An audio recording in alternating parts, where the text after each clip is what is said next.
어둠 속에서 좌회전을 하는 화물차. 그런데 그때 빠른 속도로 달리던 승용차가 화물차를 추돌합니다. 사고의 원인을 도로 위의 제보자에서 취재했습니다. 지난 20일 새벽 시간 삼거리에서 좌회전을 시도하던 화물차. 그 순간 달리던 승용차가 추돌합니다. 14톤의 화물차가 앞으로 밀려날 정도의 큰 충격이었는데요. 곧바로 출동한 경찰과 119 구급대. 추돌로 인해 승용차는 심하게 파손됐습니다. 가해 차량이 일단은 14톤이나 되는 대형 차량이기 때문에, 그리고 피해 차량은 소형 차량을 성격으로서 충격이 돼서 피해 상황이 더 커진 걸로 알고 있습니다. 큰 트럭 밑에 차량이 들어가 있는 상황이었고, 운전석과 조수석에 사람이 이렇게 끼어있는 상황이었어요. 승용차에 총 5명이 탑승하고 있는 상태였습니다. 이 사고로 인해 승용차에 타고 있던 4명이 목숨을 잃었습니다.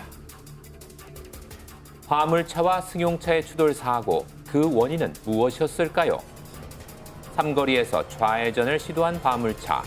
달려오던 승용차가 멈추지 못하고 화물차를 추돌합니다. 그런데 해당 삼거리는 좌회전이 금지된 구간.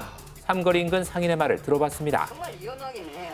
여기 조금만 올라가면 유턴하는 데가 있는데 그거 귀찮아가지고 그냥 바로 저기서 이렇게 불법으로 하는 사람들이 있는데 그게 진짜 위험하거든요.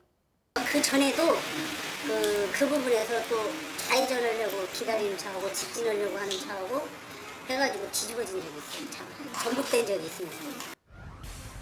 좌회전이 금지된 구역에서 불법 좌회전을 시도한 화물차 운전자. 화물차 운전자가 정해지지 않은 도로를 좌회전으로 불법으로 주행한 것 자체가 가장 첫 번째 문제였다고 보아집니다. 하지만 문제는 또 있었습니다. 왜냐면 이제 도로가 휘어졌어요. 여기서 불법 유턴하는 사람이 저쪽을 봐야 안 보여. 그리고 저쪽으로 오는 차도 차가 이렇게 들어왔는지를 안 보이고. 구부러진 도로 탓에 승용차와 화물차 운전자 모두 좌우 확인이 어려운 도로. 이날 사고로 인해 구속 수사 중인 화물차 운전자. 처벌은 어떻게 될까요? 지시 위반의 불법 좌회전과 중앙선 침범 과실로 승용차 지역 사람들을 사상케 했기 때문에 교통사고 처리특례법 3조 위반 업무상 과실치사상죄로 최대 5년의 금고 또는 2천만 원의 벌금형에 처해질 수 있겠습니다. 아무도 없는 늦은 밤이라도 교통법규는 꼭 지켜야 합니다. 내리막길을 내려오던 탁송 차량, 균형을 잃고 휘청이는데요.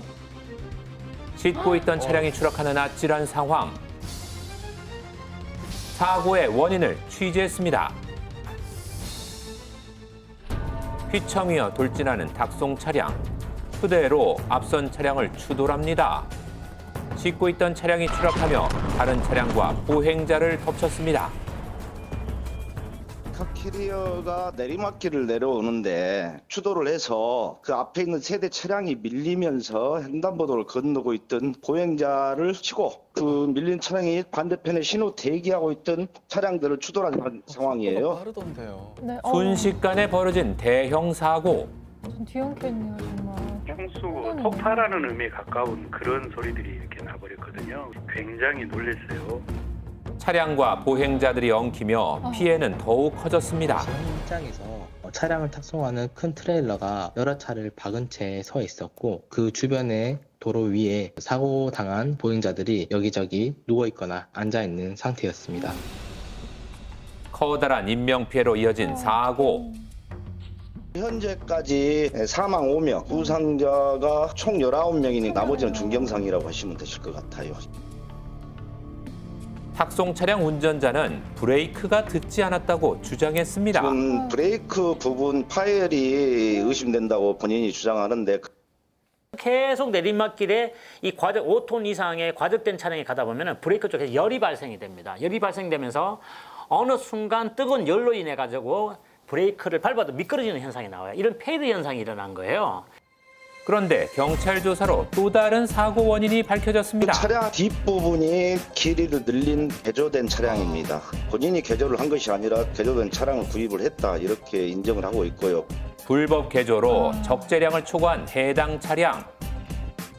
현재 그분 구속이 돼 있고요. 개조된 그런 부분도 한국교통안전공단에서 의뢰를 해서 지금 결과를 기다리고 있습니다. 19명의 사상자를 낸 대형 사고, 원칙을 무시한 예고된 인재였습니다. 터널 안으로 진입하는 차량. 서서히 속도를 줄이던 그때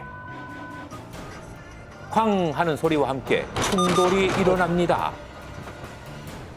사고의 원인을 알아봤습니다.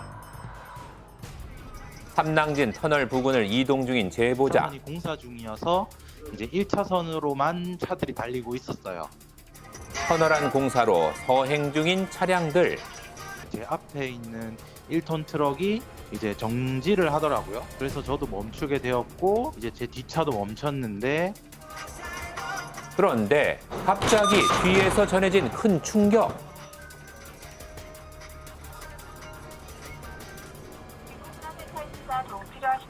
저 지금 사고 나가지고요. 일단 놀랐는데 살아는 있다 이런 생각 좀 들었고 경황이 하나도 없었는데 그냥 바로 차에 SOS 버튼 눌러서. 추돌 사고의 원인은 무엇일까요? 속도를 줄이지 않고 달려오는 대형 트럭. 결국 앞차를 들이받고 맙니다. 제일 뒤에 있는 차량이 전방 주시를 포홀이한 과실로 앞에 있는 차량 6대를 순차적으로 추돌을 한 거죠. 속도를 줄이지 않은 이유는 무엇일까요?